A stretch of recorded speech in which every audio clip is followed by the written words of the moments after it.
এই যে এইখানে বসে রয়েছে। এই আমি একটা জিনিস খেয়াল করতেছি, সকালবেলা থেকে তুমি সাজগোজ করে সব কাজই করতেছো, তা তোমার মুখের অবস্থা এরকম কে? সাজগোজ করে বসে রয়েছো, তারপর মন খারাপ করে আছো কেন? তুমি তো আমার মুখটা দেখে ঠিকই বুঝলা যে আমার মন খারাপ, কিন্তু আজকে কি সেই কথাটা কি তোমার মনে নাই? আজকে 9টা বছর তোমার সাথে আমি সংসার করতেছি। এই 9 বছরে তোমার একবারও মনে থাকলো না যে আমাদের বিবাহ বার্ষিকী কবে? বিবাহ বার্ষিকী? হ্যাঁ, তো বিবাহ বার্ষিকী হয়েছে তো কি হয়েছে? বিবাহ বার্ষিকী হইলে এরকম সাজগুজে থাকা লাগবে নাকি? 9 বছর ধরে বিয়ে হয়েছে, 9 বছরে তুমি আমাকে কি দিছো? তুমি কি পাও নাই 9 বছরে? তুমি বলো, বিবাহিত জীবনে তুমি কি অসুখী? সব দিক থেকে সুখী। তোমার এই যে সংসারের সব দায় দায়িত্ব তো আমি নিয়ে রাখছি, বাচ্চা কাচ্চা লালন পালন করতেছি, পরিবারের সব দায়িত্ব পালন করছি, সব করছি একজন স্ত্রী হিসাবে। আর কি চাও? তুমি নিজের কথাটা একবার চিন্তা করছো, তুমি কতটুকু করছো বলো তো? কি কি করা লাগবে বিবাহ বার্ষিকীতে? কি করা লাগবে? মানুষ বিবাহ বার্ষিকীতে স্ত্রীকে নিয়ে কক্সবাজার ঘুরতে যায়, সাজেকে যায়, রাঙামাটি যায়। তুমি কোনোদিন গেছো? তুমি তো এই পাশে একটু ফুচকা খাওয়াইতেও নিয়ে যাও না, একটা ফুলও তো এনে দিতে পারো বিবাহ বার্ষিকীতে, তাই না? শোনো, একঘেয়েমি সংসার করতে করতে মানুষের বিরক্ত এসে যায়। মাঝে মাঝে স্ত্রীরাও মানুষ, তাদেরকে একটু ঘুরতে নিয়ে যাইতে হয়। তাদেরও মন আছে, তাদের মনটা ভালো রাখার চেষ্টা করতে হয়। কিন্তু তোমরা স্বামীরা কখনোই সেটা বুঝো না। আমরা স্বামীরা কিছুই বুঝি না। রোদ্রে পুড়ে বৃষ্টিতে ভিজে ঘাম ঝরায় যে টাকা পয়সাটা সংসারের জন্য অর্জন করে নিয়ে আসি, নিজের যে মানুষ সেটাই মনে থাকে না। আর তোমরা আছো বিবাহ বার্ষিকী নিয়ে, তাই একজন না? স্ত্রীও তো সংসারের জন্য কম করে না।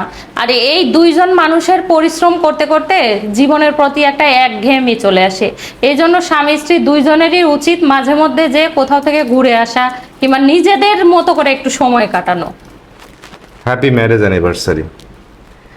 ফুল নিয়ে আসছো?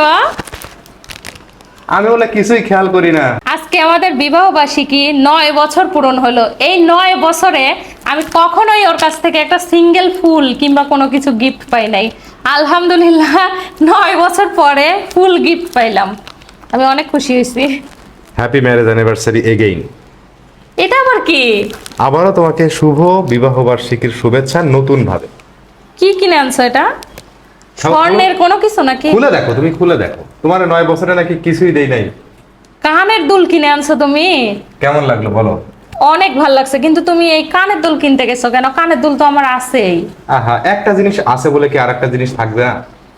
তারপরেও টাকা পয়সা এভাবে খরচ করাটা ঠিক না। তবে অনেক সুন্দর হয়েছে, তোমার পছন্দ আছে বলতে হবে। পরে দেখি। অবশ্যই, একটু পরে দেখাও তো। ওই এই হলো। দেখো পড়ছি, কেমন লাগতেছে বলো তো? ওহ, নাইস। অনেক ছোট, বাট বড় দিতে পারতাম, কিন্তু এখন সামর্থ্য নাই। আসলে শোনো, সব সময় যে বড় কিছু দিতে হবে এমন না। এই ছোট ছোট বিষয়গুলো যদি প্রত্যেকটা স্বামী খেয়াল রাখে না, স্ত্রীরা কিন্তু এমনি খুশি হয়ে যায়, সংসারে আর কোনো অশান্তি হয় না। বিবাহের 9 বছর পূর্ণ হলো। সবাই তুমি দোয়া কি- করবেন তুমি কি আমাদের জন্য। সুখী? আলহামদুলিল্লাহ, আমি অনেক সুখী।